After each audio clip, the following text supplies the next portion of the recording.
Innama shadaqatu, hanya sesungguhnya sedekah, yaitu dikhususkan untuk orang-orang yang fakir, sedekah yang wajib. Orang-orang yang fakir itu yang pertama. Yang kedua al-masakin, orang-orang yang miskin. Wal amilina 'alaiha, orang-orang yang bekerja atas zakat atau orang yang ditunjukkan oleh pemimpin untuk mengambil dan membagikan zakat. Wal mu'allafati qulubuhum, orang-orang yang lemah hatinya dalam Islam. Dan di sini mu'allafah ini adalah orang hatinya lemah dalam Islam dan supaya diberikan zakat supaya hatinya tersebut senang terhadap Islam. Wa fir riqab, dan di dalam budak mukatab, ada budak namanya budak mukatab, nanti akan dijelaskan. Wal gharimin, dan orang-orang yang berhutang, yang punya hutang. Wa fi sabilillah, dan di dalam sabilillah, jalan Allah. Wa ibni sabil, dan ibnu sabil. Jadi ada 8 golongan.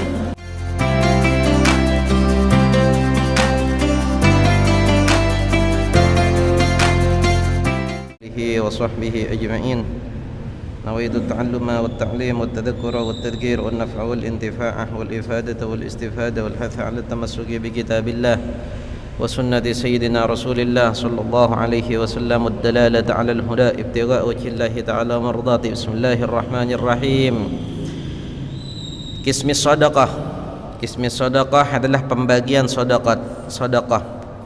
Yang dimaksud bab qismis sedekah ini adalah pembagian sedekah yang wajib. Kata lain, nama lain dari sedekah yang wajib itu adalah zakat. Karena sedekah itu terbagi dua. Ada sedekah hukumnya wajib, ada sedekah itu hukumnya sunnah.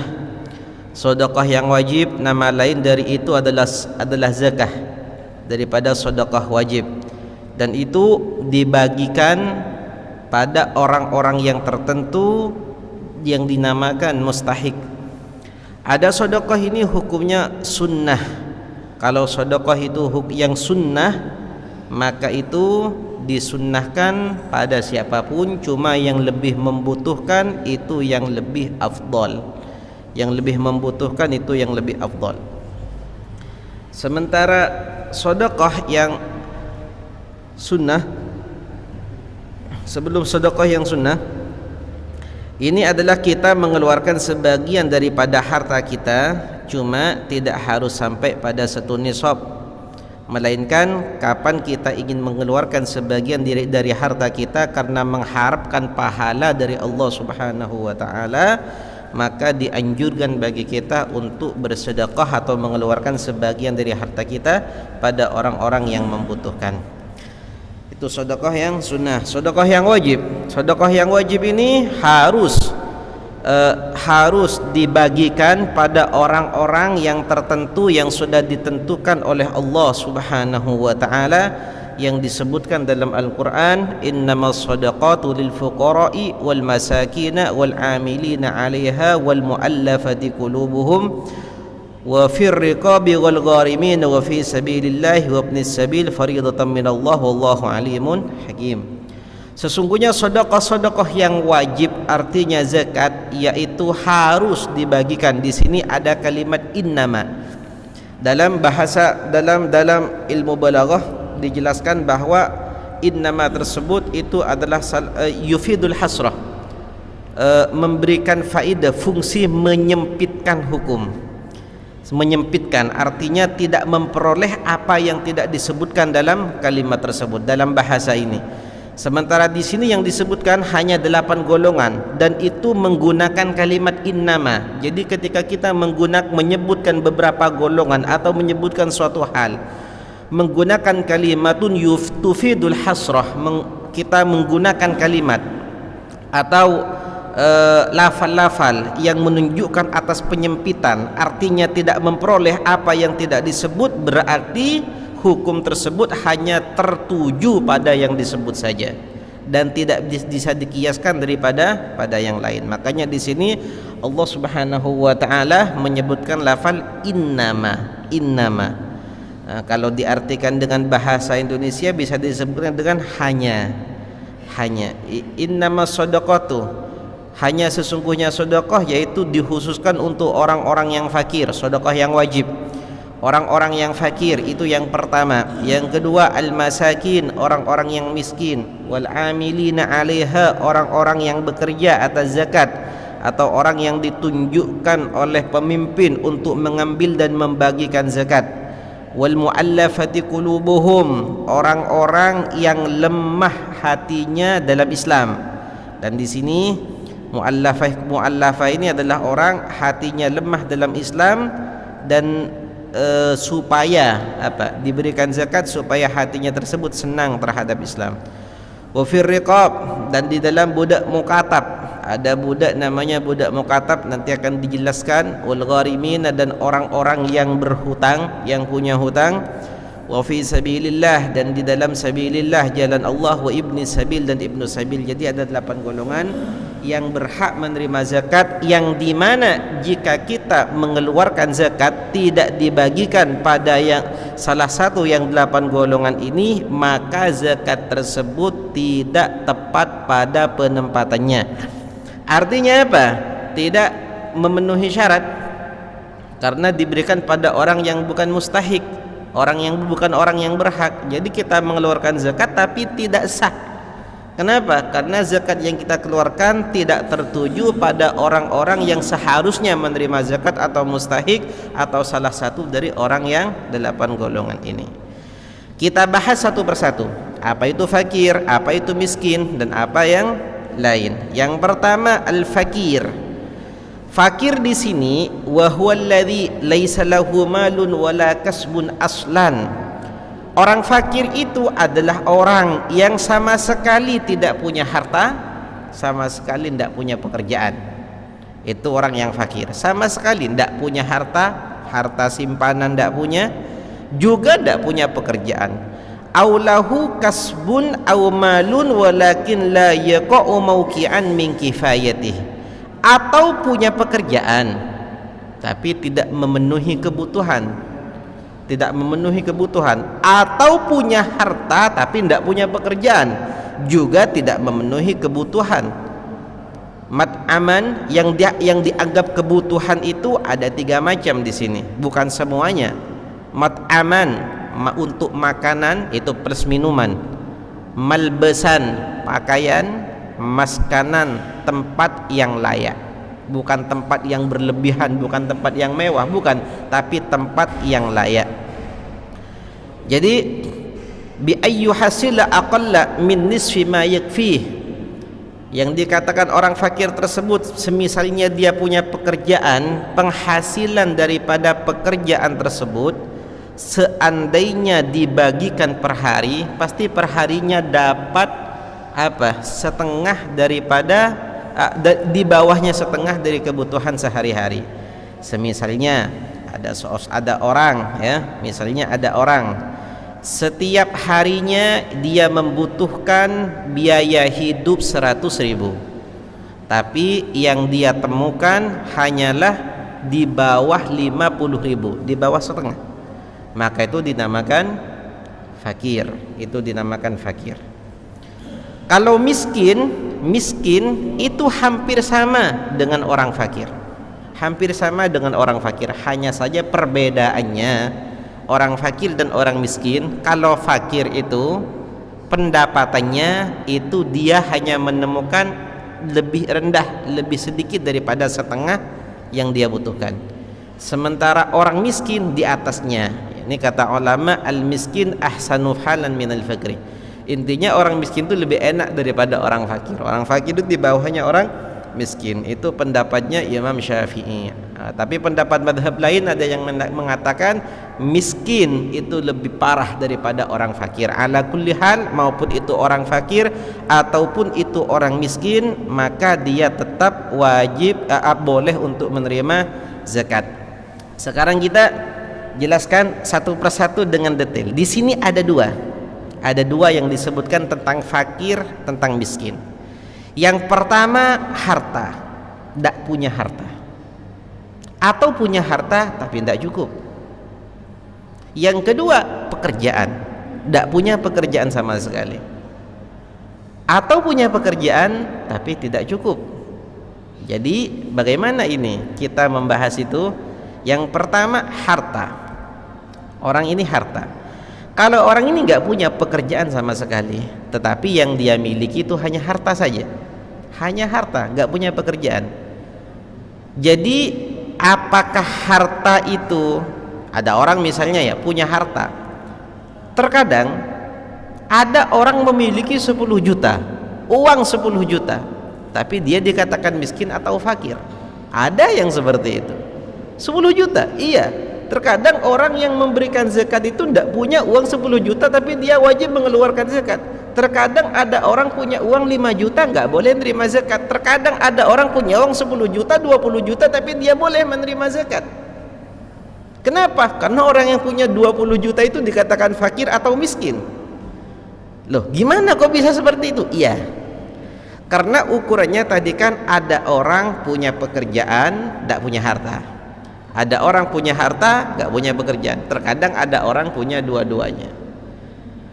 Kalau orang itu punya pekerjaan, maka yang dihitung itu penghasilan dari pekerjaannya itu.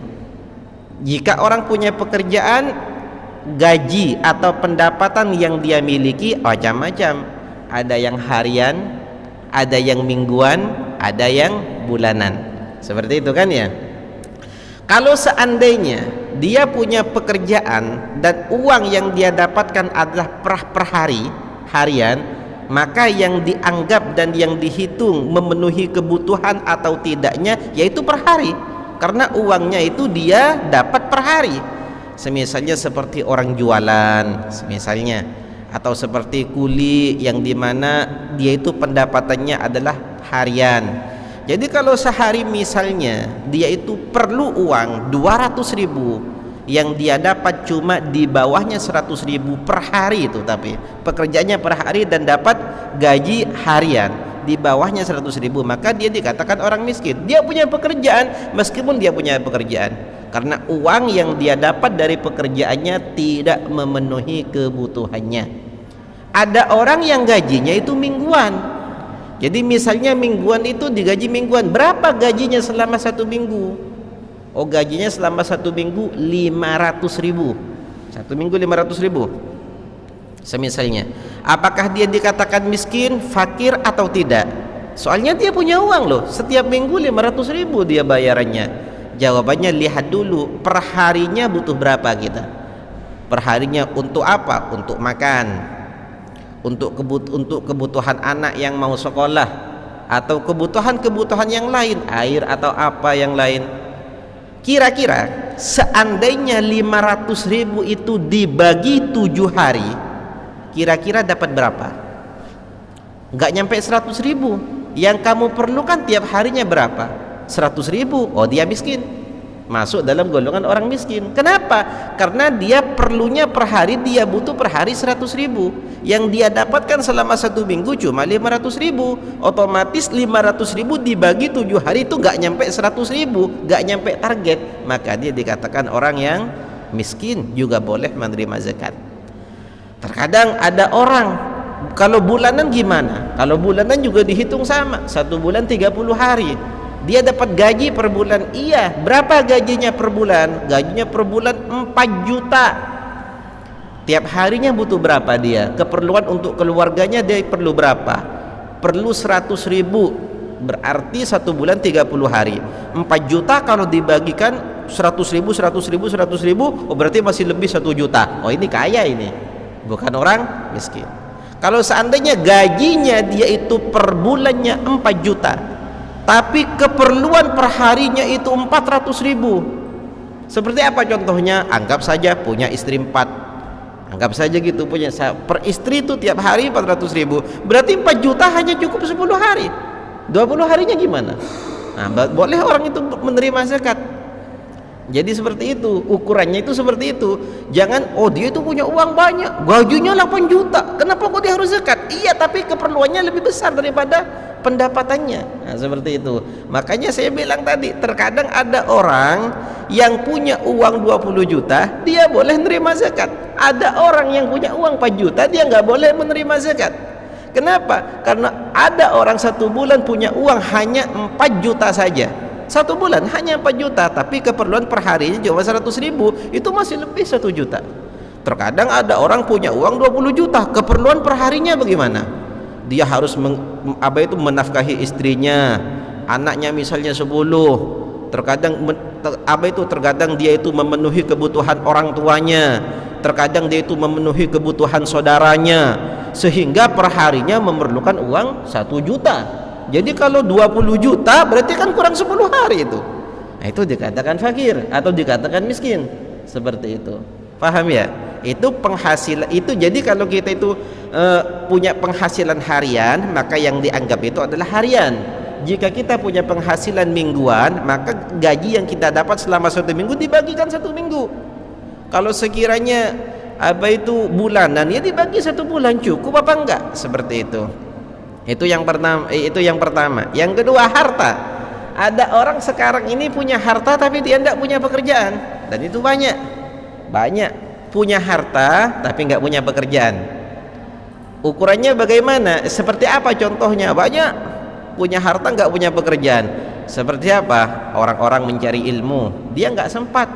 Terkadang dia punya uang banyak, dijadikan bekal untuk ilmu, uangnya banyak, tapi dia dijadikan bekal untuk ilmu. Perharinya berapa tahun dia mondok, karena tidak ada yang bertanggung jawab selama dia masih di pondok. Misalnya ya, ada orang ingin mondok, misalnya sudah tua tapi ingin mencari ilmu. Punya uang berapa kamu? Punya uang 50 juta. Kamu pengen mondoknya berapa tahun? Saya pengen mondok 10 tahun. Kira-kira 50 juta itu cukup nggak 10 tahun? Keperluannya perharinya itu berapa? Ya kalau nggak cukup, meski dia punya uang 50 juta, dia dikatakan miskin karena nggak cukup. Seperti itu. Nah, ini kalau tidak kita contohkan pada orang yang belajar mencari ilmu, orang-orang biasa gimana contohnya? Ada orang punya harta tapi dia tidak punya uang, tidak punya pekerjaan. Seperti contohnya ada orang punya sawah, iya, tapi dia nggak menanam padi dari sawah tersebut, nggak dikelola, ya hanya punya uang saja, hanya punya harta saja. Atau dia punya warisan dari orang tuanya baru meninggal, jadi punya uang banyak tapi dia tidak punya pekerjaan.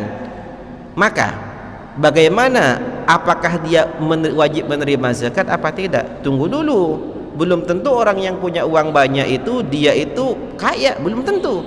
Kalau dalam bab zakat ya, ini yang dibahas dalam bab zakat. Sekarang ada orang dapat warisan berapa? Dia dapat warisan 100 juta. Dari orang tuanya dia dapat warisan 100 juta. Cuman dia tidak punya pekerjaan. Tapi dia punya istri, dia punya anak. Jadi dia itu hanya dapat uang 100 juta saja. Maka uang tersebut jika dia tidak punya pekerjaan, dibagikan selama kebutuhan hidupnya sampai umur pada umumnya, yang dimana disebutkan dalam hadisnya Nabi SAW, a'maru ummati ma baina sittin ila sab'in, umur umatku itu sekitar 60 sampai 70. Artinya umur pada umumnya yaitu 60 tahun, ya rata-rata itu sudah wafat. Maka jika orang umur 40 tahun, dia umurnya 40 tahun, dapat warisan dari orang tuanya 100 juta atau 200 juta, dapat warisan bahkan kadang 300 juta, tidak punya pekerjaan, dia hanya harta itu saja, umurnya 40 tahun, untuk nyampe pada umur pada umumnya itu kan kurang 20 tahun lagi. Nah, uang 300 juta yang dia dapat warisan, seandainya dibagi-bagi per hari berapa yang dia butuhkan sampai 20 tahun, 300 juta dibagi 20 tahun, setahunnya anggap 360 hari, kan begitu kan ya? Kira-kira cukup enggak, memenuhi enggak kebutuhannya selama 20 tahun? Karena dia tidak punya pekerjaan, maka harta yang dia hitung sampai umur pada umumnya, oh ternyata keperluannya sehari-hari berapa? 100 ribu. Oh ternyata uang 300 juta itu dibagikan per hari sampai 20 tahun nggak nyampe 100 ribu, maka dia bisa dikatakan miskin. Kenapa? Karena dia tidak punya pekerjaan. Seandainya dia punya pekerjaan, maka hukumnya nanti akan berubah ketika dia sudah punya pekerjaan. Jadi mulai dia tidak punya pekerjaan, meskipun kelihatannya uangnya banyak, maka dia boleh menerima zakat. Seperti itu. Jelas ya? Nah, makanya terkadang ada iskal. Saya lihat kok banyak orang kasih zakat sama kiai-kiai, ya kan ya? Padahal kita lihat dia itu pakai mobil, pakai surban, pakaiannya bagus. Lihat dulu, punya pekerjaan apa enggak dia?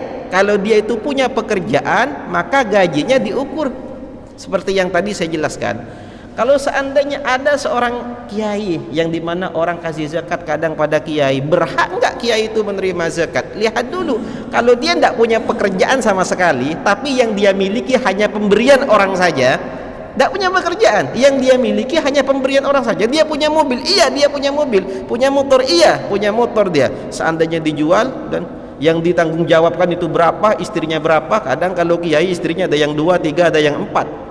Kadang yang jelas 2, yang tidak jelas mesti 2 lagi. Kalau bulan Ramadan kadang ada santrinya juga yang dinafkahi juga. Terkadang dia menanggung santrinya yang yatim, dibagi-bagikan umurnya berapa sampai dia wafatnya berapa. Kalau uang yang dia miliki dengan mobil yang dia miliki seandainya dikrus tidak cukup untuk keperluannya, maka boleh menerima zakat. Seperti itu. Itu yang kita bahas adalah yang tidak punya pekerjaan, yang tidak punya penghasilan tetap. Seperti itu. Kalau punya penghasilan tetap itu beda lagi. Makanya ada sebagian ulama yang mengatakan ini ya, ada kalimat yang ajib. Terkadang ada orang punya uang 1 nisab, punya uang 1 nisab dia, tapi dia boleh menerima zakat. Terkadang ada orang tidak punya uang, punyanya cuma tali dan kapak, tapi dia nggak wajib menerima zakat, dikatakan kaya. Apa itu? Orang yang punya 1 nisab dengan tanggung jawab yang luar biasa, banyak, tidak punya pekerjaan, hanya 1 nisab itu aja yang dia jadikan untuk keperluan sehari-hari dia dan keluarganya dan orang-orang yang dia tanggung. Sementara orang yang punya palu dan tali, tiap hari dia cari kayu, selalu memenuhi kebutuhan. Tiap hari dia nggak punya apa-apa. Apalagi kalau tukang misalnya, tiap hari kerja, punyanya cuma alat tukang saja, tidak punya uang, tapi yang sehari-hari perlunya 150, dapat tiap hari 150, tiap hari dapat itu terus, tiap hari dapat itu, maka itu dikatakan kaya. Kenapa? Karena yang dia punya pekerjaan dan pekerjaannya sudah menutupi kebutuhannya.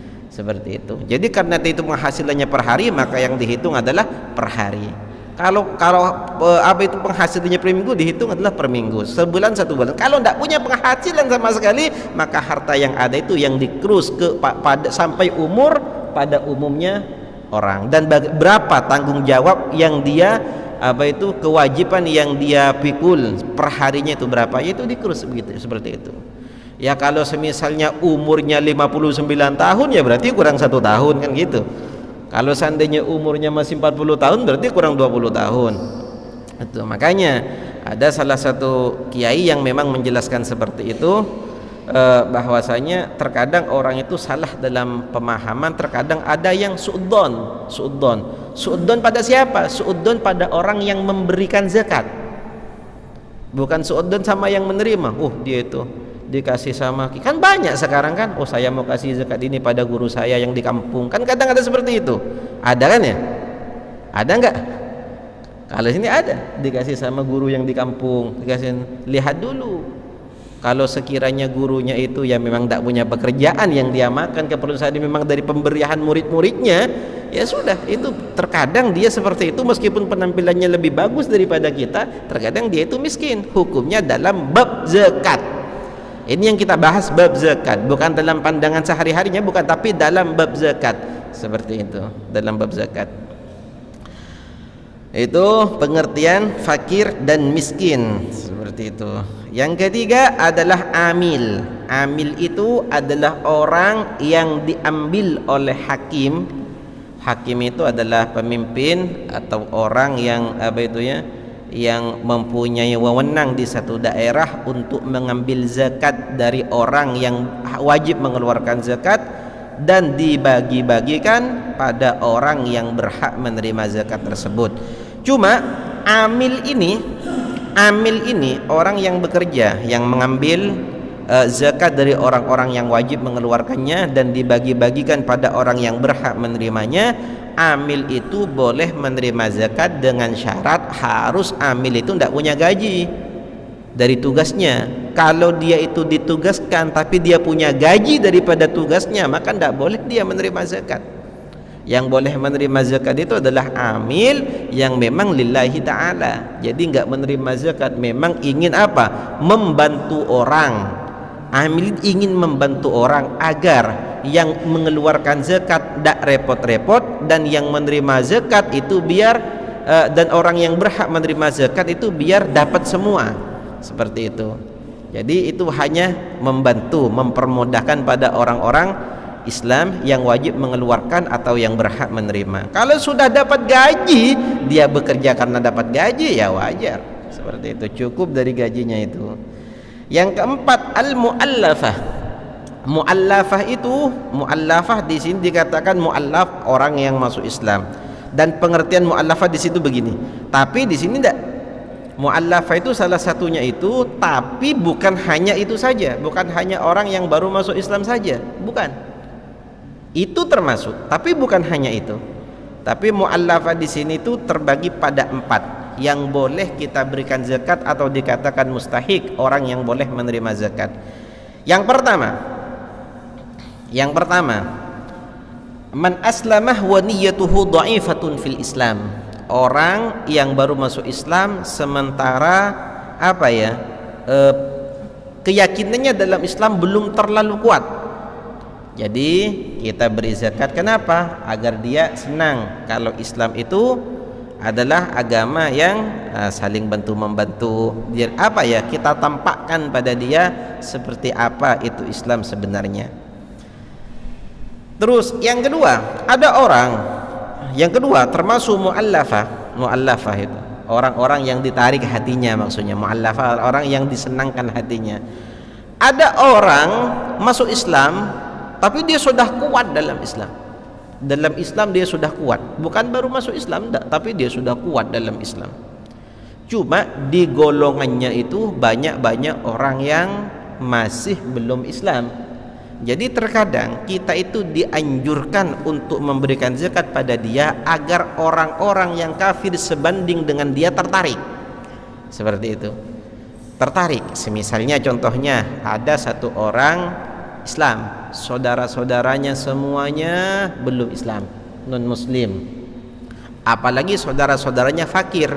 Kan kalau fakir ataupun miskin selama dia bukan Islam, maka tidak boleh dia itu menerima zakat atau kita beri dia zakat. Jadi misalnya ada orang ini saudaranya yang enggak miskin, soalnya kalau miskin ya sudah dapat dari miskinnya. Masuk Islam, saudara-saudaranya belum. Jadi kita kasih dia yang masuk Islam. Kenapa? Agar saudara-saudaranya tertarik pada Islam. Dia sudah lama masuk Islam, bukan mu'allaf lagi, bukan lemah lagi keyakinan hatinya dalam Islam. Kenapa kok kita kasih? Iya, karena tujuan kita itu kalau orang yang hatinya lemah dalam Islam agar kuat. Kalau orang yang sudah kuat, kalau ada harapan si kelilingnya bisa masuk Islam, kita kasih juga. Kita tidak narik hatinya yang ini, tapi menarik hatinya yang lain. Seperti itu. Itu yang kedua.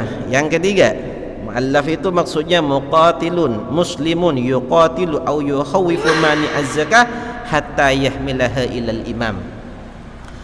Terkadang dulu ada beberapa daerah yang dimana di situ memang nggak mau mengeluarkan zakat. Pelitkah atau apakah, wallahu alam, tapi dia tidak mau mengeluarkan zakat. Sementara Sayyidina Abu Bakar Siddiq radhiyallahu taala anhu memang menganjurkan kalau orang itu sudah punya kewajiban zakat dan tidak mau mengeluarkan zakat, boleh kita rampas secara paksa harta yang wajib dikeluarkan zakat saja. Kalau satu daerah, satu komplek atau satu desa misalnya kompak dia nggak mau ngeluarin zakat, mau dirampok, mati kita, kan gitu.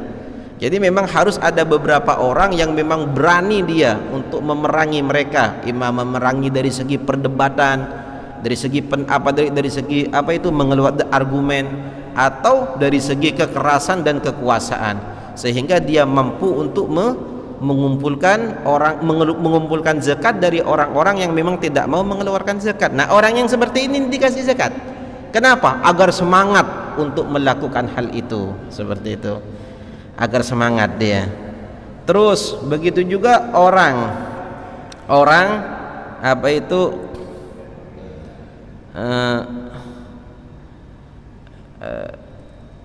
Mayyuqatilu man yalihi minal kufari wal bugha fayu'ta minaz zakati in kana i'tahu ashala min ba'thi jaishin.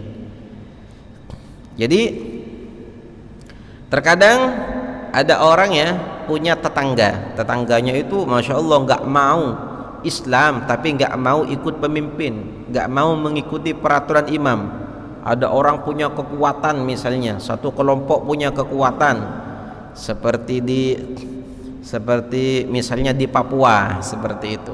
Jadi dia punya kekuatan, seandainya di sana Islam, kalau ndak Islam ya dia gak Islam. Seandainya di sana Islam, tapi dia nggak mau menyatu dengan negara semisalnya. Itu kan kalau dalam Islam itu diperbolehkan untuk mengutus tentara agar mendamaikan, agar dia mau bergabung lagi seperti itu, karena dia posisinya salah. Nah, kalau seandainya ada seseorang, ya sudah, biar saya saja yang mengatasi semuanya, ndak usah ngutus tentara. Nah, saya saja, imma dengan berperang, imma dengan argumen, imma dengan apa saja, cuma saya saja. Itu kan lebih ringan daripada mengutus tentara. Kalau dia itu bisa diharap mampu untuk mendamaikan atau menggabungkan dengan itu, maka boleh dia untuk menerima zakat. Kenapa? Karena biar semangat lagi dia untuk melakukan hal itu. Seperti itu. Itu yang keempat, mu'allafah. Yang kelima, mukatab, budak mukatab, yang dimana seorang budak sekarang ini sudah ndak ada, tapi perlu dijelaskan tujuannya apa, bukan dipraktekkan, tapi agar kita memahami bab zakat dan Al-Quran dengan sempurna. Jadi budak mukatab ini adalah seorang budak. Kalau zaman dahulu perbudakan itu ada yang dihasilkan dari hasil merampok atau menjajah atau berperang, itu perbudakan. Jadi kalau orang dahulu itu sebelum Islam banyak budak. Ada orang dirampok, orangnya dijadikan budak, dijual, laki-laki atau perempuan, atau menjajah desa atau menjajah kampung. Kalau zaman dahulu kampung itu dijajah, uangnya diambil, orangnya dijual. Itu ada perbudakan seperti itu zaman dahulu, itu ada. Tapi kalau dalam Islam beda, perbudakannya beda. Kalau dalam Islam enggak, hanya orang yang ditaklukkan dalam perang di medan perang. Nah, itu saja baru bisa dijadikan budak, perempuan atau anak kecil atau yang laki-laki yang menjadi tahanan dalam peperangan tersebut. Hanya itu saja dalam Islam. Nah, kalau seandainya sekarang ini ada budak sudah jadi budak. Nah, budak itu manusia dan wajib menjalankan hukum-hukum Islam selayaknya manusia biasa. Akan tetapi budak itu dianggap harta. Jadi kalau orang itu punya budak, maka semua yang dihasilkan oleh budak tersebut milik si pemilik budak itu. Jadi budak itu nggak boleh membeli sesuatu tanpa izin orang pemiliknya, karena semua yang dimiliki budak adalah milik gustinya, seperti itu. Dan setiap budak ya memang kan punya harapan untuk merdeka. Setiap budak itu punya harapan. Masa dia kerja banting tulang sehari-hari tapi semua yang dia hasilkan enggak dimiliki. Jadi setiap budak itu selalu ingin memang untuk merdeka. Terkadang ada pemiliknya yang kasihan, yang memang tidak ingin melihat pekerjaannya seperti itu terus, dan juga memang dianjurkan dalam Islam untuk memerdekakan budak agar tidak ada yang namanya perbudakan manusia dan manusia, seperti itu. Terus terkadang dimerdekakan cuma dengan syarat apa? Membayar atau menebus. Boleh dimerdekakan iya, tapi harus ditebus dirinya sendiri. Dia bekerja, uang yang dia dapatkan dijadikan penebus agar dia merdeka. Itu dinamakan budak mukatab. Budak mukatab ini adalah budak yang dimana ada akad, namanya akad kitabah khusus budak. Budak biasa jadi budak mukatab karena akad kitabah tersebut. Jadi begini, gustinya bilang, pemiliknya bilang, kamu akan merdeka jika kamu dalam waktu 2 bulan mampu membayar uang 4 juta. Dalam waktu 2 bulan, per bulannya 2 juta. Jadi ketika 1 bulan 2 juta, bulan keduanya 2 juta, 4 juta terpenuhi, maka kamu akan merdeka dengan sendirinya. Nah, itu namanya budak mukatab. Jadi kita kasih zakat kalau ada zakat. Kenapa? Agar zakat tersebut jadi bantuan untuk dia untuk menembus dirinya sendiri pada gustinya. Seperti itu. Jadi kita kasih zakat. Kenapa? Karena meskipun dalam Islam ada perbudakan, tapi Islam juga sangat menganjurkan untuk membebaskan perbudakan tersebut. Seperti itu. Makanya dibantu budak mukatab itu. Yang keenam, al-gharim. Al-gharim itu orang yang punya hutang. Orang yang punya hutang itu boleh untuk menerima zakat. Yang penting hutangnya tersebut untuk selain maksiat. Untuk selain maksiat. Dia berhutang dengan niat bagus, dia hutang dengan niat baik, dia hutang ingin seperti apa contohnya, untuk keperluan keluarganya, dia hutang untuk membangun kebaikan seperti membangun jalan. Jalan rusak misalnya ya, gak dikontrol, gak diperbaiki, dia sudah, saya korban saja daripada banyak orang jatuh. Dia ngutang sehingga memperbaiki jalan tersebut. Ketika dia ngutang, ada zakat, boleh kita kasih zakat. Dia kaya, meskipun dia kaya, yang penting hutangnya belum dibayar. Kalau hutangnya sudah dibayar, jangan terima zakat, karena sudah tidak punya hutang lagi statusnya. Tapi kalau dia hutang untuk itu, maka boleh dia itu untuk mengambil zakat. Seperti orang mau bangun masjid, dananya belum ada, masjidnya harus dibangun, harus selesai selama 3 bulan misalnya. Jangan masjidnya yang disuruh ngutang. Soalnya masjid itu tidak punya akal. Gimana masjid mau ngutang? Nggak bisa. Takmirnya yang ngutang, begitu. Jadi kalau takmirnya yang ngutang harus selesai. Ketika selesai sudah, takmir ini boleh menerima zakat untuk membayar hutangnya tersebut. Seperti itu. Soalnya kalau masjid kalau ngutang, gimana ada masjid ngutang, kan seperti itu. Jadi orang yang berhak itu, yang mengatur itu, dialah yang ngutang. Jadi dia yang menerima zakat nanti untuk memenuhi kebutuhan masjid. Ketika ada zakat, kita bantu berapapun, yang penting sampai menutupi hutangnya. Seperti itu. Begitu juga orang yang mendamaikan. Begitu juga orang yang mendamaikan fitnah antara dua golongan, antara dua orang, sehingga dia itu harus berhutang. Nyewa pengacara atau yang lain untuk mendamaikan dua orang sehingga dia ngutang, itu boleh. Bahkan di sini disebutkan seandainya ada orang tiba-tiba kedatangan tamu 10 tamu, nggak punya hidangan, jadi dia ngutang untuk menghidangkan tamu tersebut. Dibelikan ayam goreng, dapat berapa? 300.000 dia ngutang misalnya untuk tamu semuanya. Setelah itu ternyata ada zakat, boleh kita kasih zakat dia.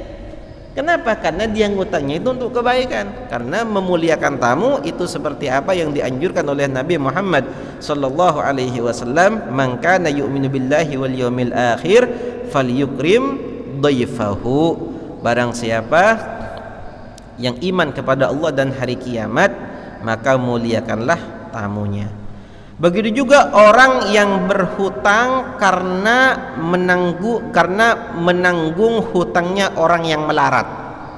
Ada orang miskin, ditagih terus dia sama ditagih. Ada orang miskin punya hutang, ditagih terus, diancam terus orang yang miskin ini supaya hutangnya dibayar. Dia nggak tega, akhirnya dia ngutang. Dia nggak punya uang sebanyak hutangnya orang miskin itu. Dia cukup untuk kebutuhannya, dia cukup sehari-hari, tapi miskin itu utangnya 10 juta. Jadi dia gak punya uang 10 juta, akhirnya dia ngutang karena kasihan sama orang yang miskin. Ngutang karena menanggung hutangnya orang yang miskin ini, dibayarkan. Jadi dia boleh untuk menerima zakat meskipun dia kaya, selama hutangnya belum dia bayar sendiri, maka boleh. Yang nomor 7, al-ghuzah. Orang yang berperang di jalan Allah, atau disebutkan dalam ayatnya fi sabilillah. Sabilillah itu apa? Al-ghuzahul mutatawwi'una bil jihad la ya'khuduna murattaban minad diwan. Jadi sabilillah itu adalah orang-orang yang berperang dengan orang kafir, tujuannya untuk meninggikan agama Islam. Ternyata tidak semua orang yang berperang dengan orang kafir itu boleh menerima zakat, tidak. Karena orang yang berperang dengan orang kafir itu di zaman dahulu pun juga terbagi dua. Yang pertama, memang dia sudah tentara, sudah masuk dalam catatan tentara. Jadi kalau sudah masuk dalam catatan tentara berarti dia sudah punya gaji, per bulannya sudah punya gaji. Jadi dia nggak boleh menerima zakat, sudah cukup dari gajinya. Terus siapa orang yang berperang yang boleh menerima zakat? Al-mutatawwi'un, orang yang bukan tentara tapi ingin meninggikan agama Islam. Kalau dia menang dia mulia, kalau dia mati dia syahid, seperti itu. Jadi tidak dibatasi hanya untuk tentara saja. Kalau berperang untuk meninggikan agama ini tidak, semua orang bisa, karena kesempatan itu untuk apa? Untuk mencari syahid atau mencari kemuliaan dalam agama. Seperti yang dicontohkan oleh salah satu sahabat, Sayyidina Amr ibn al-Jamuh. Beliau ini pincang beliau ini. Ketika ingin keluar perang di perang Uhud, anak-anaknya itu melarang, sudah bang, sambian ini tidak usah keluar perang. Kenapa? Sambian ini sudah udur, kenapa pincang, gimana mau perang? Apa katanya beliau? Justru saya ingin dengan pincang ini saya masuk surga, katanya. Dengan pincangnya saya ini saya ingin masuk surga. Nah, jadi dia itu berperang bukan hanya mencari kemenangan dalam Islam saja, tapi yang dia cari adalah apa? Syahid yang dijanjikan oleh Allah dan Nabi Muhammad sallallahu alaihi wasallam. Jadi tidak dibatasi pada tentara saja. Nah, orang yang menerima zakat adalah orang yang tidak masuk dalam golongan tentara yang dapat gaji. Kenapa kok kita harus bantu dia? Karena agar uang yang dia terima itu bisa dia belikan pedang. Kalau perlu kuda, bisa dia beli kuda atau baju perang atau apa. Intinya biar dipakai untuk keperluan perang. Atau seandainya lebih daripada keperluan perang, biar dia itu kasih pada keluarganya yang dia tinggalkan selama dia perang. Seperti itu. Itu arti dari kata fi sabilillah. Yang terakhir Ibnus Sabil adalah orang musafir di tengah perjalanan, atau dia baru ingin berjalan atau mudik lah, tapi dia tidak punya ongkos. Mau mudik nggak punya ongkos. Orang misalnya orang sini ya, rumahnya di mana kamu? Rumahnya di Surabaya atau rumahnya di Jember, mau mudik nggak punya ongkos, dia 50.000 ndak ada sama sekali. Ya udah kasih zakat buat ongkos, seperti itu ya. Atau Ibnu Sabi, atau orang yang di tengah perjalanan, seperti ada orang misalnya rumahnya di Jakarta, di Madura, dia itu HP-nya hilang, dompetnya dicuri, dicopet, ndak punya apa-apa sama sekali, keluarga ndak ada, kenalan nggak ada, mau nelpon HP-nya hilang, apalagi ATM hilang semua. Nah, boleh kita kasih zakat sekiranya dia itu sampai ke Jakarta. Seandainya dia kaya, meskipun dia kaya, karena dia nggak mampu untuk menggunakan kekayaannya agar dia sampai, HP-nya hilang, ATM-nya nggak ada, dompetnya dicopet, gimana dia mau pulang? Nggak bisa kecuali jalan kaki, seperti itu. Wallahu a'lam bishawab. Mungkin ada yang mau ditanyakan, silahkan.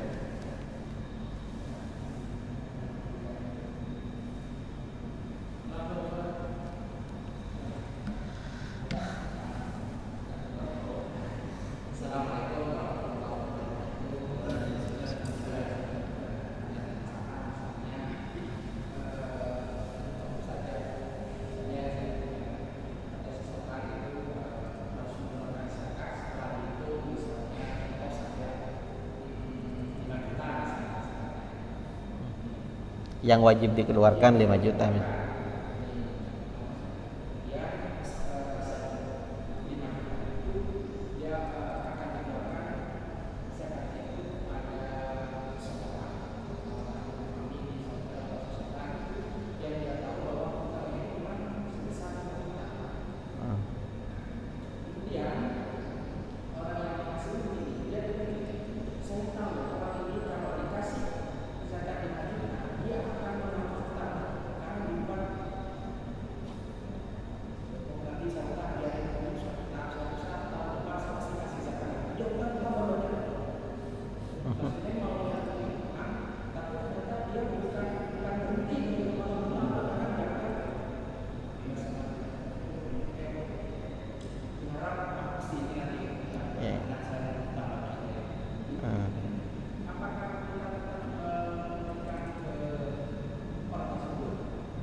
Ya, yang pertama kondisi orangnya seperti itu. Ya, kalau jika kita melihat kondisi orangnya seperti itu, kita tidak memandang bagaimana sifatnya dan kita tidak memandang bagaimana dia perilakunya. Yang penting dia punya hutang dan uangnya tidak digunakan untuk apa ya, berfoya-foya, tidak digunakan untuk gaya hidup.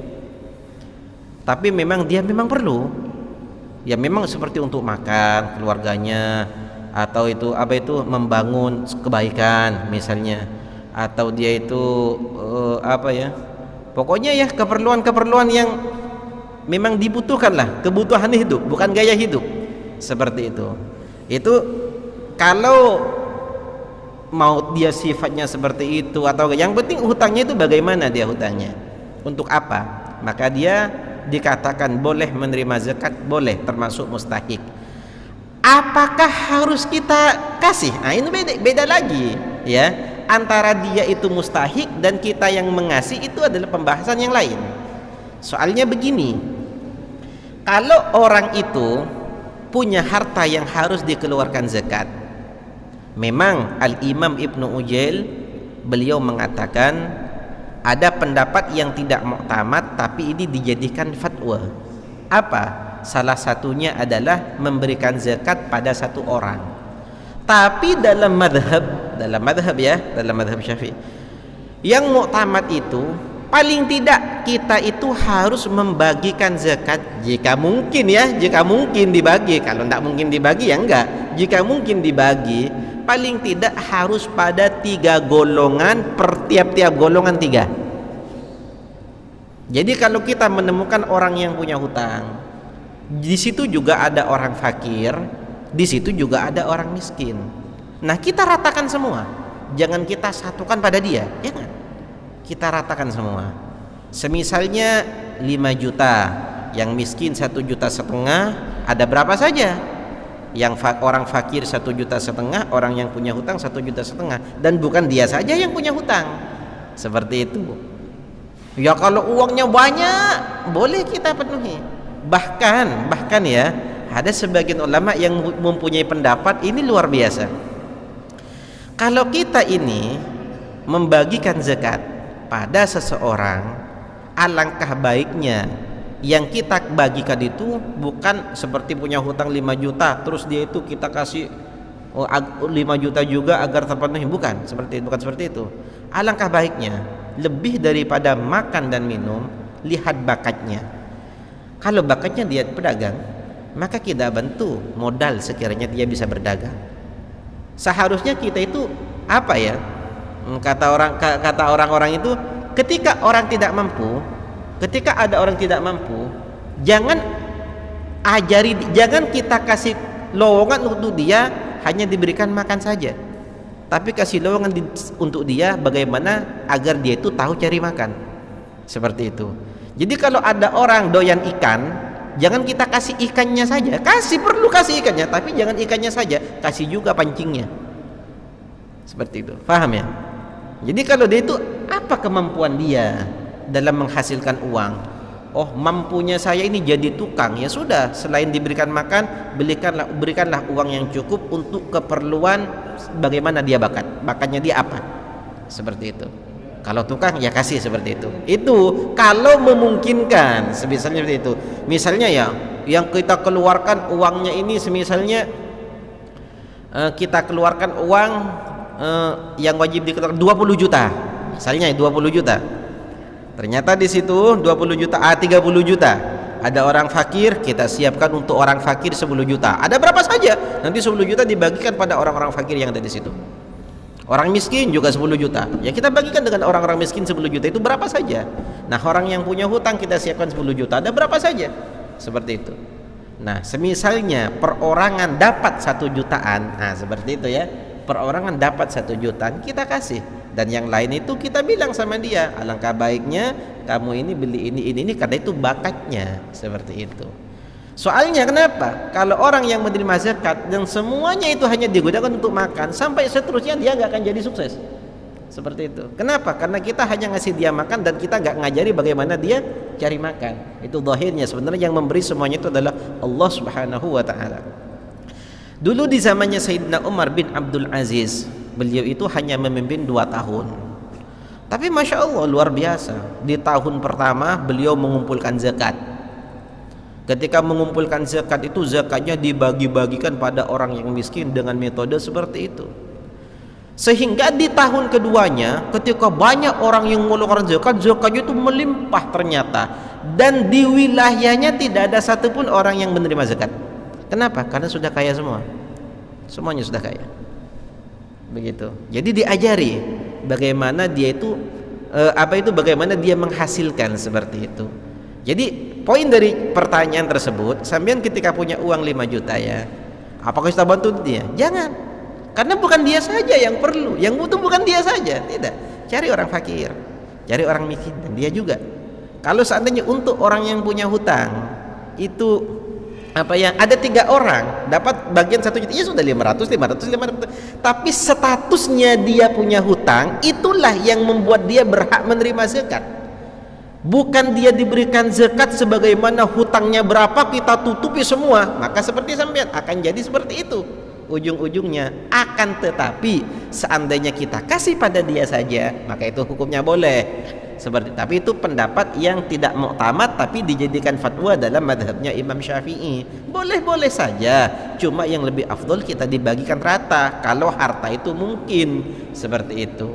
Tapi kalau yang dikeluarkan zakat itu sebisanya yang dikeluarkan zakat cuma zakat fitrah, beras 2,5 kilo semisalnya, atau anggap saja 3 kilo kita lebihkan, gimana mau dibagi-bagi pada 3 orang, kan nggak mungkin, 4 orang kan nggak mungkin gitu. Jadi itu boleh dibagikan pada 1 orang kalau kita membagikannya sendiri. Tapi kalau hakim yang membagikan itu kan dikumpulkan punya orang, dijadikan 1 kemudian dibagi-bagikan. Tapi kalau kita sendiri yang bagi itu juga boleh seperti itu. Tapi masa mau dibagi-bagikan? Karena itu nggak mungkin untuk dibagi-bagikan 3 kilo dibagikan pada 10 orang, kan nggak mungkin. Tapi kalau sekiranya zakatul mal banyak, itu kita bagi-bagi itu lebih afdol daripada kita satukan pada 1 orang. Karena mustahik banyak, yang berhak banyak, orang yang butuh juga banyak. Seperti itu. Yang perlu kita bantu juga bukan dia saja, justru banyak orang yang perlu kita bantu, dan kita mengharap doa dari tiap-tiap orang tersebut. Mungkin satunya tidak mustajab, satunya mustajab, satunya tidak, satunya mustajab. Seperti itu. Paham ya? Wallahu a'lam. Ada yang lain?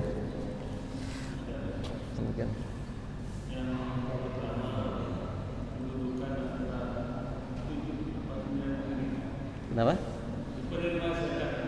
Ya.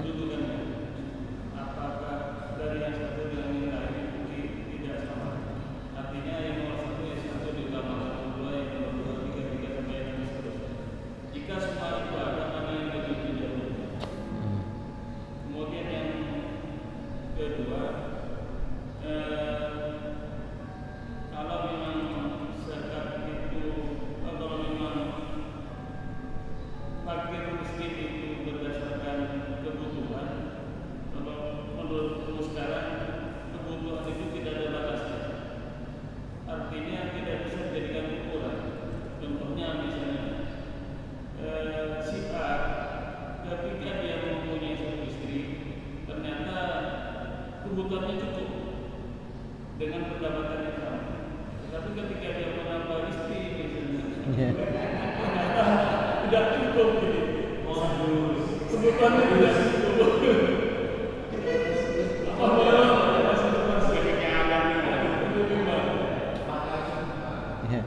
Sudah. Ya. Masya Allah. Ya. Ada kode ya, begitu. Ada kodenya ini. Jadi untuk yang pertama itu, ya, untuk yang pertama, kalau taswiyatul asnaf itu hukumnya harus wajib. Misalnya ada fakir, ada miskin, ada orang yang punya hutang, atau sabilillah atau yang lain. Cuma sekarang kayaknya rata-rata yang ada cuma 3 itu. Kayaknya rata-rata yang fakir, miskin, orang yang punya hutang.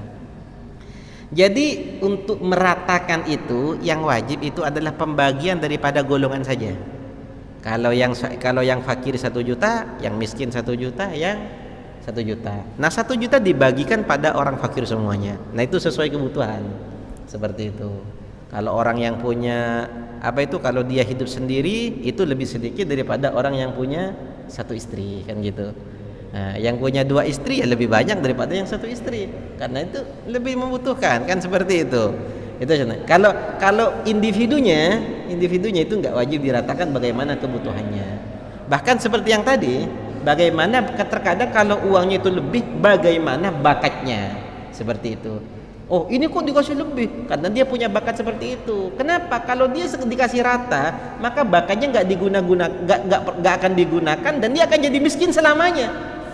Jadi kita kasih bakat supaya apa? Sekarang dia menerima zakat, siapa tahu dengan bakatnya tahun depan dia akan memberi zakat. Kan seperti itu. Itu. Makanya terkadang kita itu memberi lebih daripada satu daripada yang lain. Tapi kalau asnafnya, golongannya, yaitu kita harus meratakannya, diratakan seperti itu.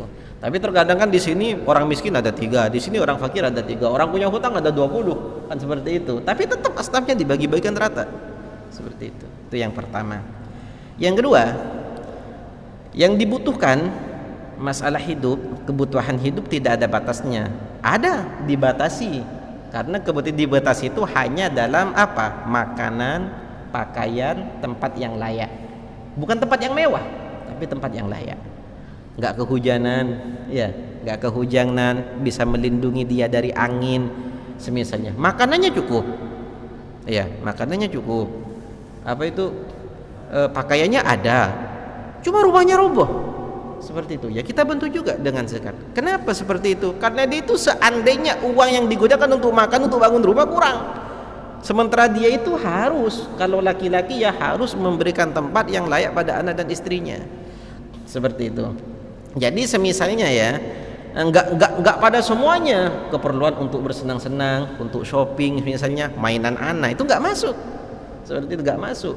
Jadi kalau yang wajib itu menafkahi istri, keperluannya sehari misalnya berapa, istri dan anaknya, seperti itu. Oh, perlu 100.000 cukuplah itu. Kenapa? Karena gaji 4 juta tiap bulan, jadi lebih 1 juta. Nah, kalau nambah istri satu lagi, itu kan 100.000 lagi, malah kita kurang 2 juta. Boleh gak menerima zakat? Boleh, gak apa-apa. Yang penting kita itu menikah lagi bukan untuk zakat, kan gitu. Masa kita mau nambah istri untuk zakat? Kan tidak mungkin seperti itu. Kenapa kamu kok nambah istri? Agar saya bisa menerima zakat. Ya. Bukan kan? Pasti tidak akan seperti itu niatnya. Mau nambah istri, nggak apa-apa, silahkan. 1, nggak apa-apa. 2, yang penting kuat saja, gitu. Yang penting kuat. Soalnya ya, kalau saya mendengar dari orang-orang yang nggak kuat ya, kalau nambah 1 lagi, wah itu bagaikan lebih daripada jihad, lebih daripada jihad dengan orang kafir. Apanya? Bukan pahalanya, apa peningnya? Iya, bukan pahalanya, peningnya. Iya. Kalau orang kan gini, sunnah, pahalanya besar, gitu. Iya, nggak tahu ruwetnya katanya. Kalau nggak mampu, ya kalau mampu beda lagi. Kalau mampu beda lagi. Ini nggak mampu, tapi sok mampu, kan gitu. Ya, itu. Nggak ada larangan kok. Nggak ada lah. Bahkan dianjurkan, ya. 1 nambah 2, ayo silahkan. Nambah 3 silahkan. Justru kalau saya pribadi sangat bersyukur dengan laki-laki yang pemberani nambah lebih dari 1. Kalau saya bersyukur. Kalau saya terima kasih bagi laki-laki yang berani lebih daripada 1. Kenapa? Kasihan yang nggak punya suami agar juga dapat suami, gitu. Kalau saya termasuk dari golongan orang yang nggak berani. Kenapa? Sudah 1 saja sudah gini, apalagi 2, gitu. Kan gitu. Tapi yang jelas orang itu tidak akan menikah hanya untuk menerima zakat, tidak akan pastinya. Jadi bagaimana dia tapi biasanya kalau Allah Ta'ala mentakdirkan dia mampu untuk punya 2 atau 3 istri, biasanya rezeki itu juga ada. Seperti itu, biasanya seperti itu. Kenapa? Karena kita itu hanya menjalankan. Yang bertanggung jawab itu semuanya Allah. Allah Ta'ala menciptakan makhluk dengan rezekinya semuanya. Dengan rezekinya Allah Ta'ala ciptakan makhluk.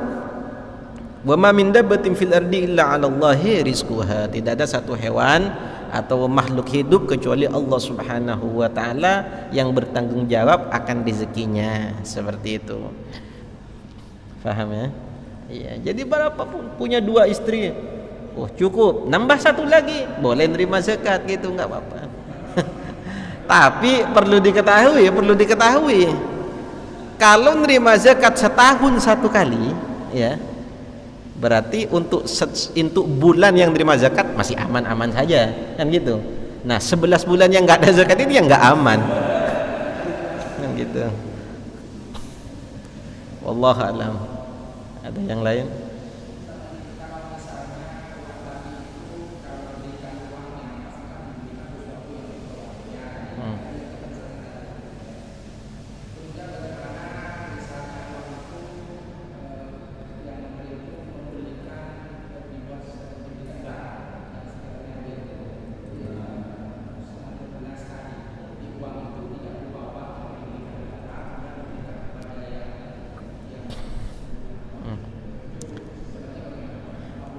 Perlu diketahui bahwa zakat harta itu harus dikeluarkan uangnya, kan seperti itu kan ya.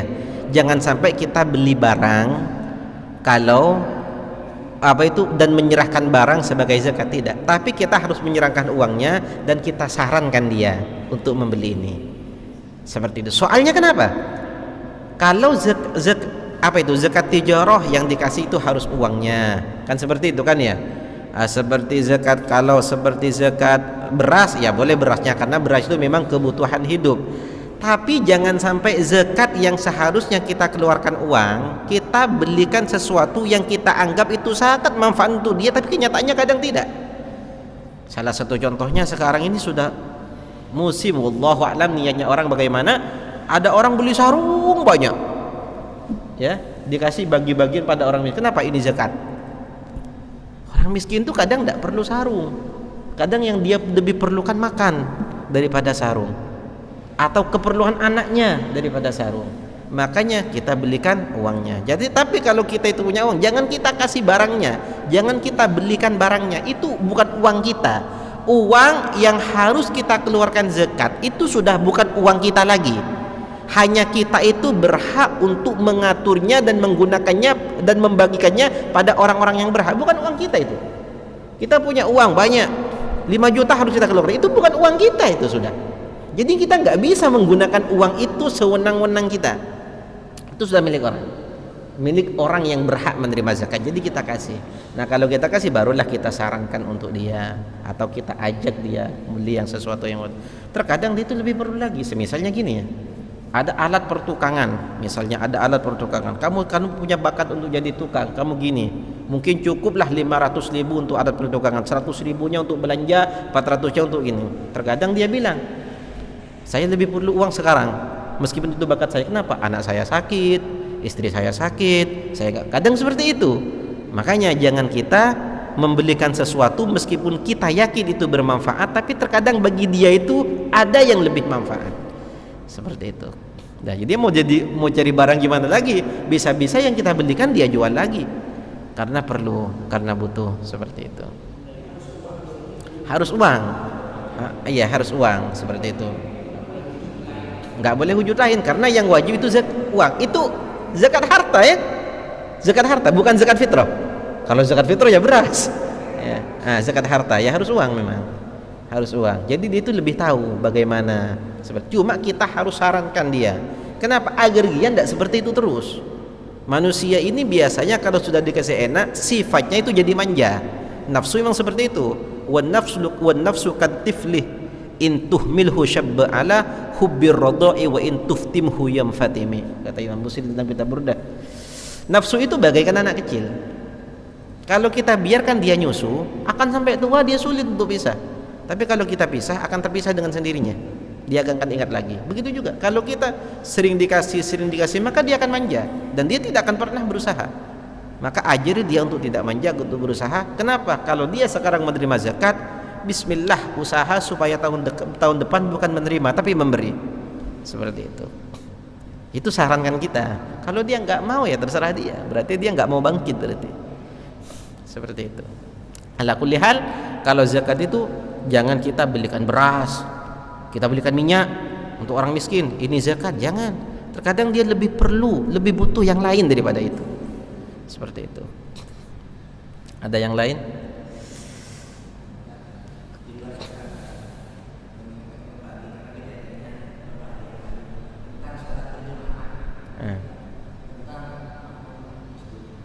Makmum? Masbuk.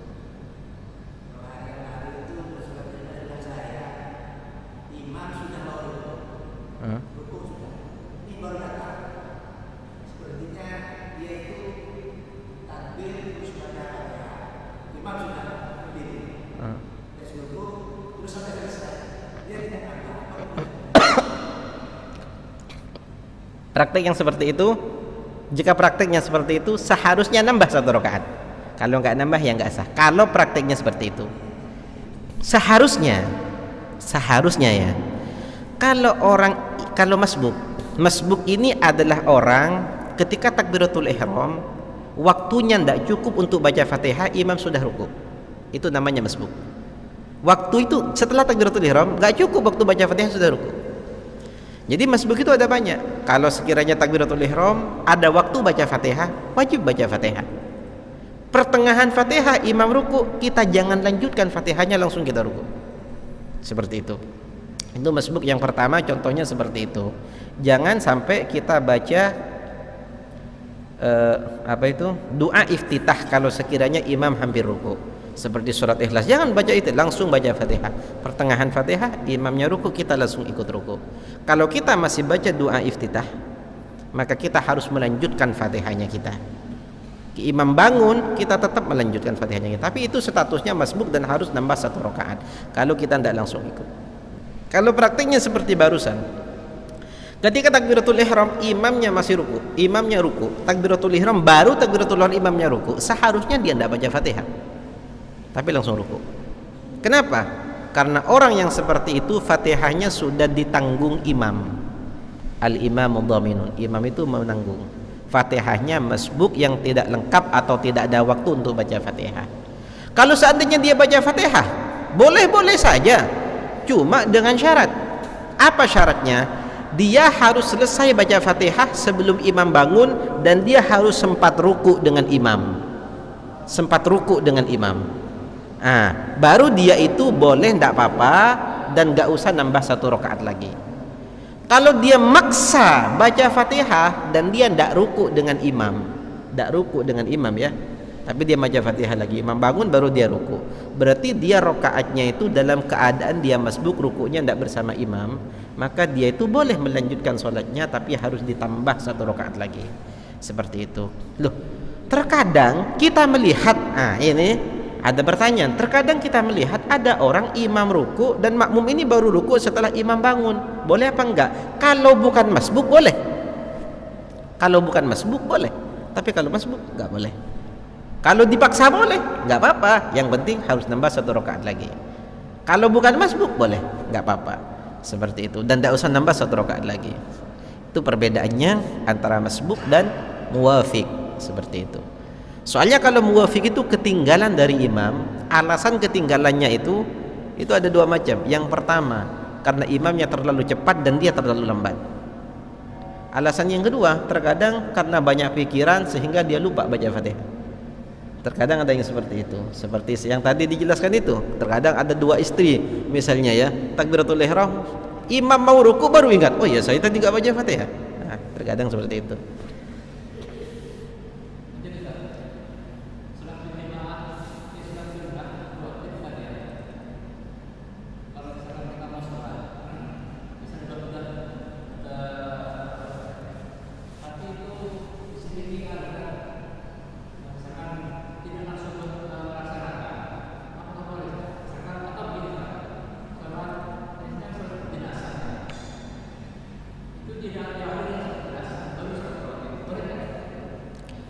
Sholat jenazah dulu baru sholat rawatib. Jawabannya itu boleh-boleh saja, gak apa-apa. Soalnya sholat rawatib itu tidak harus nyambung dengan sholat farduhnya, tidak. Karena sholat rawatib itu adalah sholat sunnah yang dibatasi waktu. Jadi selama waktunya masih ada, Meskipun kita sibuk dengan hal-hal yang lain atau ibadah yang lain atau kesibukan yang lain, selama waktunya masih ada, maka sholat rawatib itu tetap boleh dilakukan. Contohnya, ada sekarang sholat duhur, qobliyatad duhri iya, sholat duhurnya iya, cuma tidak langsung melaksanakan ba'diyah. Kenapa? Karena masih duduk dulu, masih ngobrol dulu, atau masih ngaji dulu, atau ada keperluan yang lain, kemudian masih ada waktu, dilaksanakanlah ba'diyatad duhri. Itu boleh-boleh saja. Kenapa? Karena ba'di itu berkaitan dengan waktu. Waktunya kapan? Selesainya waktu ba'diyah adalah waktu fardhnya. Ketika masuk waktu asar, baru waktu ba'diyatad duhri itu sudah tidak ada. Seperti itu. Selama waktunya masih ada, maka boleh-boleh saja. Bahkan disebutkan dalam kitab Zubat, Al-Imam Ibn Ruslan, beliau mengatakan bahwasanya solat sunnah ada dua macam, ada tiga. Ada solat sunnah mutlak tanpa waktu, artinya kapan saja kita solat sunnah itu boleh. Salah satunya solat istikharah, kan gak ada waktunya, kapan saja kita solat boleh, yang penting bukan yang 5 waktu itu, boleh. Ini solat istikharah ini adalah solat yang gak ada kodoknya. Soalnya kenapa kok gak ada kodoknya? Kapan saja boleh. Ada solat yang punya sebab. Solat itu disunnahkan karena ada sebab, karena ada penyebab, bukan karena waktu, tapi karena ada sebab. Seperti solat istisqa, kita disunnahkan solat untuk karena apa? Ada kekeringan, kegersangan, sulit air. Juga solat gerhana, solat gerhana itu kita dianjurkan solat karena ada gerhana, tanpa memandang pagi, sore, siang ataupun malam. Jadi itu nggak bisa diqadha, soalnya hanya dilaksanakan ketika ada sebabnya saja. Ada solat sunnah yang punya waktu, waktunya dibatasi. Nah ini kalau tidak sempat maka boleh kita qadha, seperti itu. Dan itu dicontohkan oleh Nabi SAW. Suatu ketika Nabi itu melaksanakan solat 2 rakaat setelah asar, Kemudian ada sahabat yang tanya, karena Nabi kan mengatakan kalau setelah asar itu kan tidak boleh, tapi ini Nabi ternyata melaksanakan solat sunnah setelah asar. Terus Nabi Muhammad menjelaskan ketika ditanya bahwa solat sunnah 2 rakaat yang beliau lakukan setelah asar adalah solat sunnah ba'diyatad duhri yang beliau tidak sempat untuk melakukannya. Seperti itu.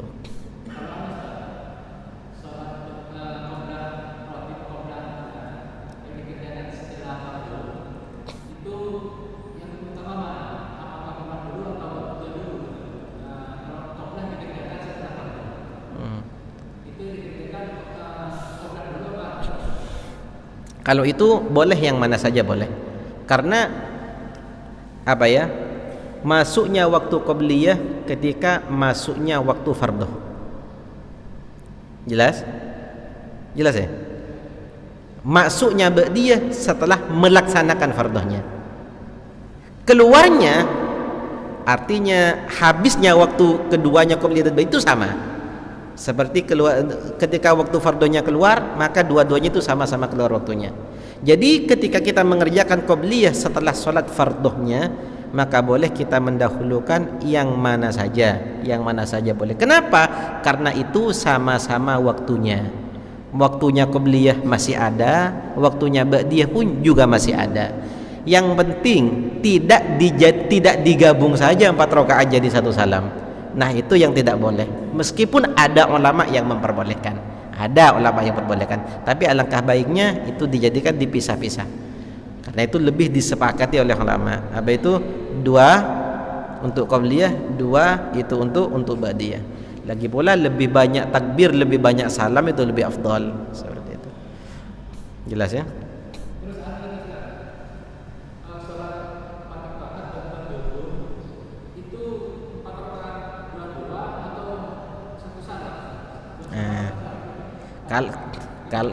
Kalau yang sama-sama ba'diyah itu boleh kita jadikan 1 salam, boleh kita jadikan 2 salam. Cuma 2 salam lebih afdal.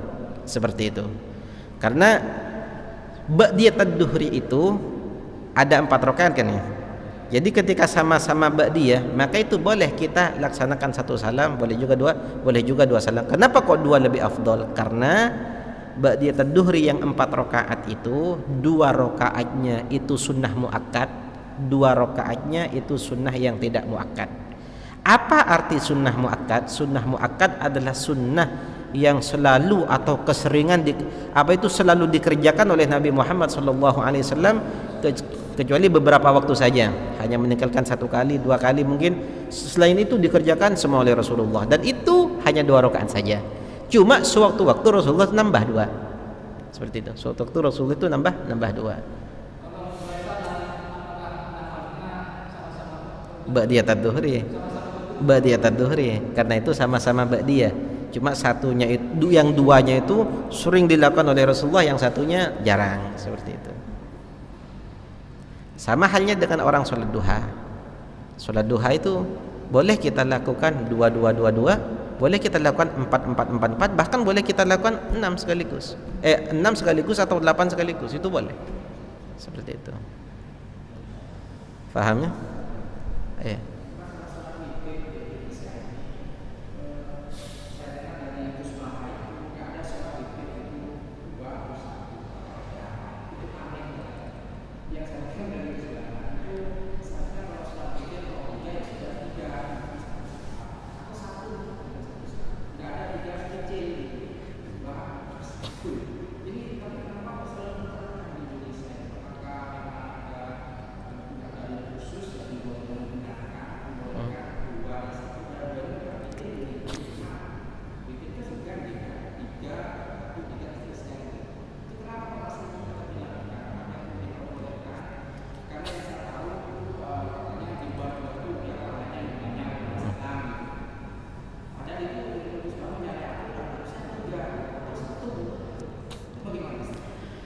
Masya Allah, Gus Baha ini orangnya alim luar biasa, tapi beliau sering guyon.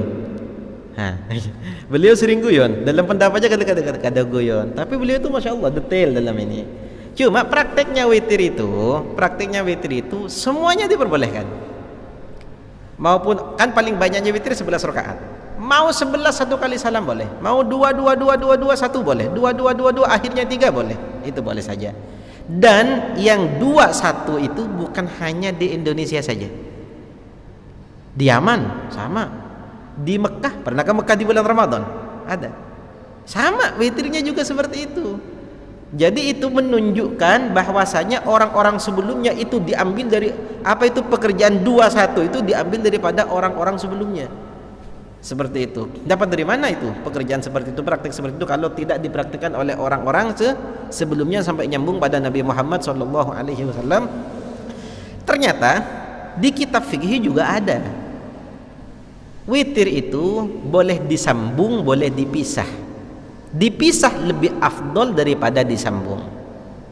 Apa yang dimaksud menyambung witir, apa yang dimaksud memisahkan witir.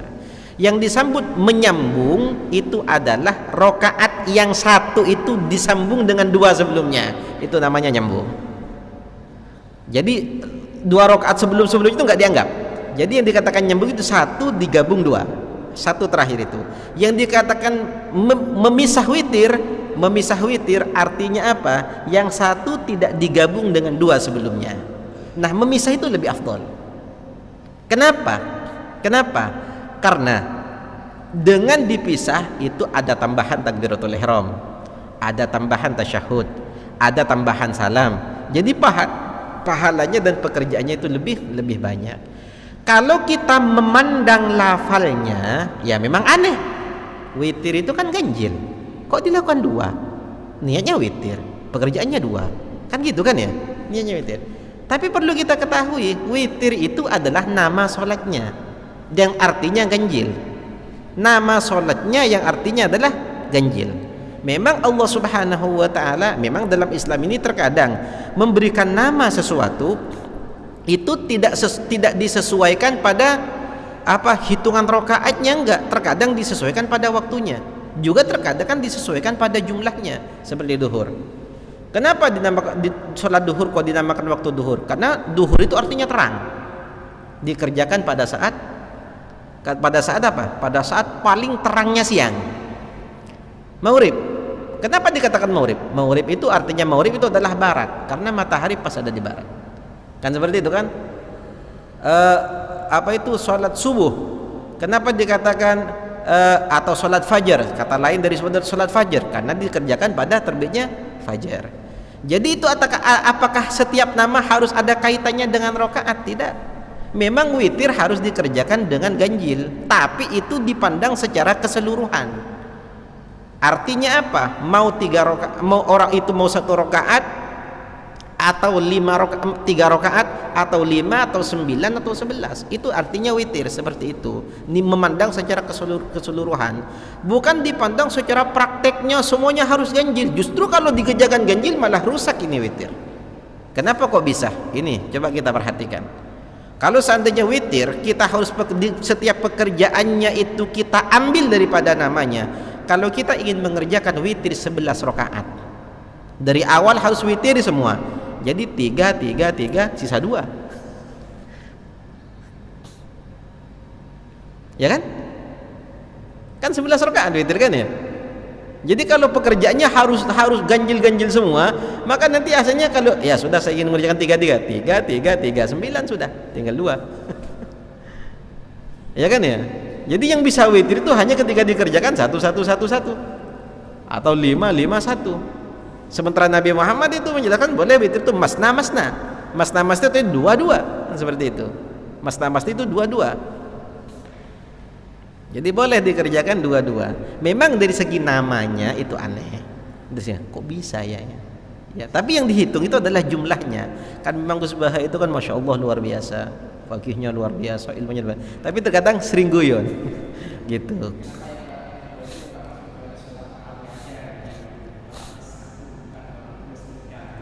Kenapa?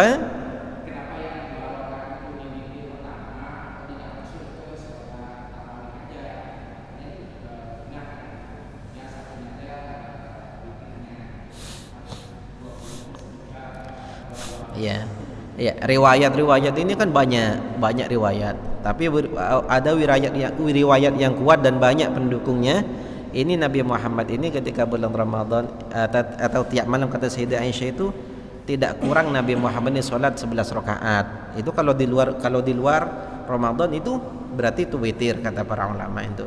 Dan ketika bulan Ramadan itu Nabi Muhammad suatu ketika pernah sholat 20 rakaat ditambah 3 rakaat seperti itu. Tapi Nabi Muhammad sendiri dalam sabdanya itu masna 2, seperti itu. Jadi intinya boleh kita melakukan, kalau ini membahas bolehnya ya, boleh kita dipraktekkan 2, 2, 2, 2, 1 atau 2, 2, 2, 2, 3, atau yang 3 itu sekaligus 1 kali salam atau 2 salam. Cuma dipisah salamnya itu lebih afdol. Kalau saya sendiri pribadi, kalau saya jadi imam tarawih itu beda. Kadang jadi 2 salam, kadang 1 salam. 3 rakaat saya jadikan 1. Terkadang 2, 1. Kenapa? Karena saya ingin mempraktekkan semuanya. Seperti itu. Jadi orang ini ada, terkadang makmum kita itu ada yang awam, bener-bener awam, sehingga kalau kebiasaan 2, 1 seolah-olah kalau 3 digabung mereka nganggap ini nggak sah. Begitu kan?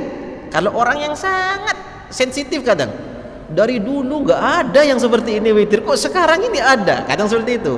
Makanya prasangka seperti itu dipatahkan dengan praktek, agar orang-orang tidak menyangka kalau witir itu harus 2, 1, ya, melainkan boleh 2, 1, boleh 3, 1 salam. Jadi saya praktekkan seperti itu. Jadi tujuannya bukan malas ini, tapi agar orang-orang itu tidak salah menduga kalau ini harus seperti ini, enggak. Jadi boleh begini, boleh begitu, seperti itu. Wallahu a'lam.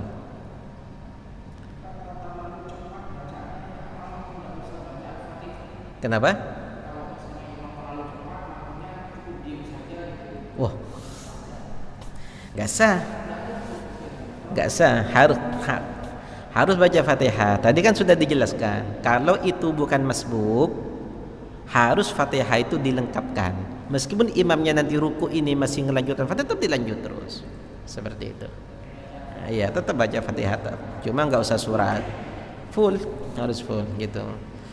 Jadi cuma ada ini, harus apa ya, kalau seandainya orang itu sangat lambat dan imamnya sangat cepat, maka tidak boleh melewati 3 rukun panjang. Jadi jangan sampai imamnya ruku dia masih Fatihah, imamnya i'tidal masih Fatihah, imamnya sujud masih Fatihah lagi, duduk Fatihah lagi, sujud lagi masih Fatihah lagi. Nah, jangan sampai sujud yang nomor 2 ini imam bangun. Kalau imam bangun ini masih Fatihah, ruku saja tinggalkan Fatihahnya, gitu. Kejar saja itu imam. Soalnya kalau dia bangun ya sudah batal. Soalnya apa? kelihatan mustahil. Kalau seperti itu, secepat-cepat apapun imam, ini kan gininya sudah Fatihah itu cuma sebentar, senang Fatihah. Makanya sebagian orang ya, saya tidak akan menyebutkan orangnya, sebagian orang terkadang meskipun sholat tarawih jamaahnya lebih afdol, terkadang dia itu pengennya sendiri karena takut jadi fitnah ya. Karena takut jadi fitnah, jadi dia nggak tarawih di awal waktu, tidur jam 2 bangun tarawih di situ. Ya kenapa? Ya itu karena saking cepatnya itu. Ada salah satu Habib ini sholat di Masjid Jami Sampang katanya. Mau sholat tarawih di Masjid Jami Sampang. Kata beliau, wallahu alam, karena istilahnya orang Arab dikatakan Masjid Jami adalah masjid yang ditempati Jumat. Tapi di Sampang katanya, apa di situ enggak, wallahu alam. Yang penting ditempati Jumat itu Masjid Jami. Kata beliau itu ketika mau sholat tarawih, takbir Allahu Akbar, imamnya bismillahirrahmanirrahim, enggak kedengeran katanya saking cepatnya. Sudah dia batalkan, saya sholat di rumah saja. Kenapa? Enggak kuat lutut katanya. Untuk ngejar enggak kuat ini gitu. Karena sudah sepuh. Itu adanya nanti yang dipikirkan bukan sholatnya tapi lututnya, seperti itu. Itu pun kalau baca Fatihah dengan cepat, Fatihah ini yang paling harus sangat diperhatikan, tasydidnya, makhrajnya, harokatnya, mad wajibnya, itu yang harus. Kalau gerakannya cepat silahkan, yang penting ada tumakninahnya. Ruku, Allahu Akbar, nah ini harus ada tumakninahnya. Bangunnya sekilat mungkin tidak apa-apa, bangunnya, tapi ketika i'tidal harus diam dulu, sekiranya ada tumakninahnya. Dari i'tidal mau ke sujud sekilat mungkin juga tidak apa-apa, tapi ketika sujud harus ada tumakninahnya. Seperti itu. Jelas ya? Tapi sholat itu kan sebenarnya untuk khusyuk. Jadi kalau terlalu cepat biasanya khusyuknya yang hilang. Sholatnya nggak hilang, khusyuknya yang hilang. Kenapa? Kok dia gitu? Karena dia itu makin cepat karena takut ketinggalan imam. Seperti itu. Wallahu alam. Ala kulli hal, yang penting tumakninahnya ada, yang penting Fatihahnya bacaannya itu benar, tarawihnya ya bismillah saja gitu. Iya. Iya. Terkadang saya sendiri harus tarawih dengan bacaan cepat. Karena saya ada 2 pilihan. Kalau di rumah saya itu ada 2 pilihan saya. Pilihan yang pertama, tarawih cepat. Orang mau jemaah tarawih, mau sholat tarawih. Pilihan yang kedua, kalau tidak cepat, orang ini bukannya tarawih sendiri, tapi malah nggak tarawih sama sekali. Itu kalau di kampung, apalagi anak-anak muda. Nah, kita itu harus benar-benar pintar memilih.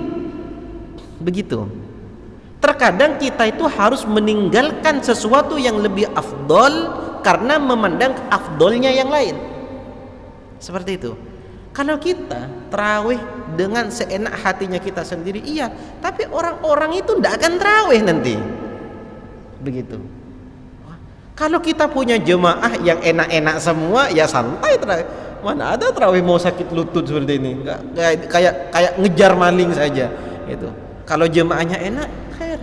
Tapi sekarang ini faktanya enggak. Dan itu saya dengar dari jemaahnya sendiri.